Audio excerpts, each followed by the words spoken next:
For this week's video, and because it's the end of the month, I wanted to talk about what we've been seeing in the market over the past month. So inventory is still very low. And when we look at numbers and the inventory numbers over the past couple years, inventory has been decreasing. So it's still very much a strong seller's market. If you are a homeowner who's thinking about putting their home up for sale, just be aware that you need to have a plan in place of where you're going to go to because your home is going to sell quickly. My most recent listing appointment, I was sitting down with potential home sellers, and usually what I like to do is when we're talking about pricing, show them what other homes are available in the price range for where their home will be priced at. So for this particular home, they were in the $600,000 range. So I was showing them what was available in their town between $600,000 and $700,000. And there was not one home for sale.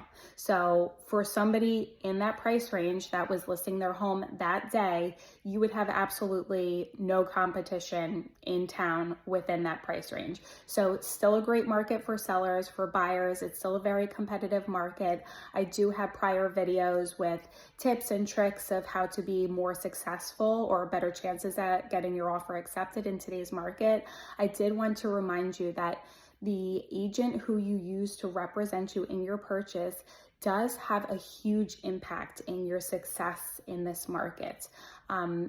The home sellers, part of the reason why they choose a specific listing agent to represent them is because not only do they value their experience and knowledge and professionalism, but they're also looking to them for guidance and what their thoughts are on the buyer's agents who are representing the buyers that make offers on their home. So when they're evaluating multiple offers, this is a common question that they ask the listing agent: who do you feel most comfortable with as the buyer's agent? Who's going to be on top of things, who's shown professionalism, and who's just going to be easy to work with? So it really does make a huge difference who the agent is that's going to represent you. And this is important for both buyers and sellers. Sellers may think that because homes are selling so quickly, who lists the home doesn't really matter, and that's not the case.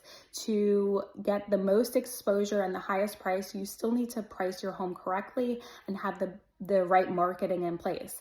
And still, when you have multiple offers, your listing agent goes through these offers because, like we talked about in the past, it's not always about just the highest price. If you're getting a price that's so high that somebody isn't waiving an appraisal and you don't think that the home is going to appraise, then that's not the strongest offer. And this might not be something that you're thinking about if you're not knowledgeable of what's going on in the market, what we're seeing, and what you should be looking out for when you're choosing the best offer for your home. Hopefully this helps. If you need any help, whether it's buying or selling, you could either leave a comment below, you can send me a message, or my email address is steph.geist@gmail.com.